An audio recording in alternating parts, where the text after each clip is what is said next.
तो बच्चों यहाँ लिखा समास शब्द का अर्थ ही है पास रखना, छोटा कर देना। अर्थात समास की परिभाषा क्या हुई कि अनेक शब्दों को संक्षिप्त करके यानी छोटा करके नया शब्द बनाने की प्रक्रिया को समास कहते हैं। भाषा के प्रयोग में सामासिक शब्दों के प्रयोग से संक्षिप्तता और शैली में उत्कृष्टता एवं सटीकता आती है। राजा का महल कहने के स्थान पर अगर हम कहेंगे राजमहल कहना अधिक उपयुक्त होगा है। समास रचना में प्रायः 2 पद होते हैं। याद रखना, समास रचना में प्रायः 2 पद होते हैं। पहले पद को पूर्व पद और दूसरे पद को उत्तर पद कहते हैं। यानी जो पहला पद होगा उसको व्याकरणिक भाषा में पूर्व पद कहेंगे और दूसरे पद को उत्तर पद कहेंगे।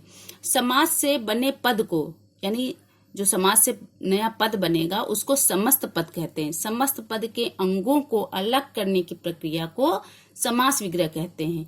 यानी समस्त पद के अंगों को अलग अलग करके लिखना, अलग करके लिखने की प्रक्रिया जो होगी उसको समास विग्रह कहते हैं। अलग करना यानी विग्रह करना यानी अलग करना, उनको तोड़ देना।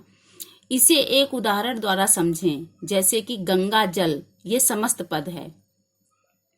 गंगा क्या है? पूर्व पद है और जल उत्तर पद है। अब यहाँ जो है ये गंगा जल में गंगा जो है इसको पूर्व पद कहेंगे और जल को उत्तर पद कहेंगे। और विग्रह होगा गंगा का जल, यानी का लगाने से विग्रह हो गया गंगा का जल। ये क्या हो गया? विग्रह हो गया, अलग हो गया। गंगा का जल यहाँ था एक साथ गंगा जल और यहाँ विग्रह हो गया तो हो गया गंगा का जल। समास का नाम तत्पुरुष समास।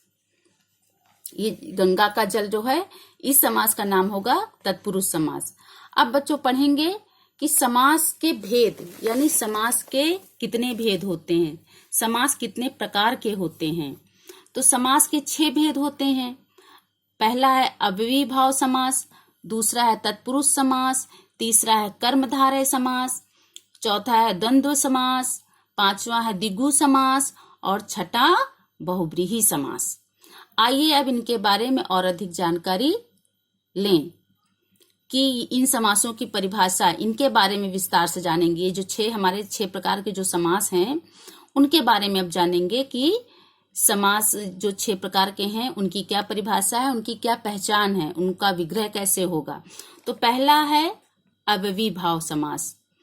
इस समास में पूर्व पद प्रधान और अव्यय होता है और समस्त पद भी अव्यय यानी क्रिया विशेषण का काम करता है। यानी इस समास में क्या होगा? पूर्व पद, यहाँ समझाया गया है पूर्व पद और उत्तर पद। पूर्व माने पहला और उत्तर माने यहाँ लिखा हुआ पहले पद को पूर्व पद कहते हैं। तो पहला पद क्या हो गया? पूर्व पद हो गया। तो इस समास में पूर्व पद प्रधान होता है, यानी पूर्व माने पहला पद प्रधान और अव्यय होता है और समस्त पद भी अव्यय यानी क्रिया विशेषण का काम करता है।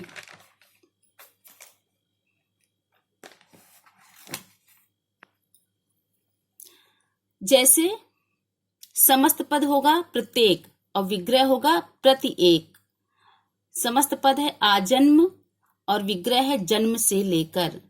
समस्त पद है प्रतिदिन और विग्रह होगा प्रत्येक दिन। समस्त पद है यथाशक्ति, विग्रह है शक्ति के अनुसार। रातों रात, रात ही रात। तो बच्चों अव्ययीभाव समास में क्या होता है? पहला पद ही प्रधान होता है और अव्यय होता है। ठीक है। अब बच्चों हम सोचेंगे अव्ययीभाव समास को हम कैसे पहचानेंगे। तो आपने ऊपर पढ़ा था यहाँ पे कि उपसर्ग और प्रत्यय लगाकर नए शब्द बनते हैं। तो इसमें देखो क्या होगा? उपसर्ग लगा है, जैसे प्रत्येक है प्रति प्लस एक प्रत्येक। आजन्म तो आ को हटा देंगे तो जन्म हो जाएगा। तो आ क्या हो गया? हमारा उपसर्ग हो गया। प्रति को हटा देंगे तो दिन हो गया। तो प्रति क्या हो गया? उपसर्ग हो गया। तो ये याद रखना है कि अव्ययीभाव समास को हम कैसे पहचानेंगे कि उसमें जो है पहला अक्षर जो होगा वो उपसर्ग होगा। जैसे यथाशक्ति, तो अगर हम शक्ति लिखेंगे उसके आगे यथा लगा दिए तो यथाशक्ति हो गया। तो अभी जैसे ऊपर में लिखा था जिस प्रकार शब्दों में उपसर्ग प्रत्यय लगाकर नए शब्द बनते हैं, तो ठीक है नए शब्द बनते हैं, उसी प्रकार 2 या 2 से अधिक शब्दों से मिलकर भी नए शब्द बनते हैं। लेकिन यहाँ क्या है? अव्ययी भाव समास की पहचान क्या है कि इसमें जो है पहले आपका उपसर्ग लगा होगा, रातों रात, रात ही रात। नेक्स्ट पेज देखो बच्चों, दूसरा समास है तत्पुरुष समास। इस समास में उत्तर पद प्रधान होता है। तत्पुरुष समास की रचना करते समय परसर्गों का, के, से, के, लिए आदि का लोप हो जाता है। परसर्ग यानी क्या हो गए, कारक चिन्ह हो गए, का, के, की, इन सब का लोप हो जाएगी, ये लुप्त हो जाएंगे। जैसे समस्त पद है पद प्राप्त, तो विग्रह करने पर होगा पद को प्राप्त। तो ये जो को है यहाँ समस्त पद में इस को का लोप हो जाएगा। राजकुमार, राजा का कुमार, तो समस्त पद में लिखा राजकुमार, जब हम विग्रह करेंगे तो राजा का कुमार का आ गया, लेकिन समस्त पद में राजकुमार लिखेंगे, यहाँ का लोप हो जाएगा। हस्तलिखित, हाथ से लिखित, हस्त माने हाथ, हाथ से लिखित, से ये भी विभक्ति है, ये भी कारक का चिन्ह है, तो क्या होगा, से का लोप हो जाएगा, हस्तलिखित लिखेंगे। धनहीन, धन से हीन, तो यहाँ धनहीन है समस्त पद में, से विभक्ति का लोप है, हम डायरेक्ट लिखेंगे धनहीन। वनवास, वन में वास। तुलसीकृत, तुलसी द्वारा कृत यानी रचित, रचना की करना, तुलसी के द्वारा रचा गया। पथ भ्रष्ट, पथ से भ्रष्ट, तो से जो है ये कारक चिन्ह है, से, में, को, का, ये सब कारक चिन्ह है। तो समस्त पद में तत्पुरुष समास में क्या लिखा हुआ है कि परसर्गों का लोप हो जाता है, ये जो परसर्ग हैं इनका लोप हो जाता है। तीसरा है बच्चों कर्मधारय समास। कर्मधारय समास को कैसे पहचानेंगे, इसकी परिभाषा क्या है, इसके पूर्व पद और उत्तर पद में विशेषण विशेष से अथवा उपमान उपमेय का संबंध होता है।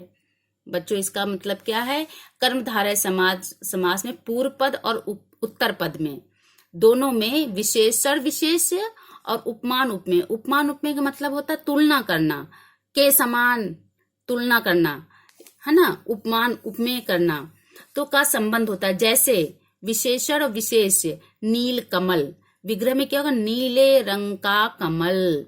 महाराज, महान राजा। उपमान और उपमेय में देखो चंद्रमुखी, चंद्रमा के समान मुख, यहाँ तुलना कर रहे हैं। उपमान और उपमेय का होता है तुलना करना, उपमान और उपमेय। तो चंद्रमुखी यानी चंद्रमा के समान मुख, तो चंद्रमा से तुलना की जा रही है कि उसका मुख चंद्रमा के समान है। कमल नयन, कमल के समान नयन।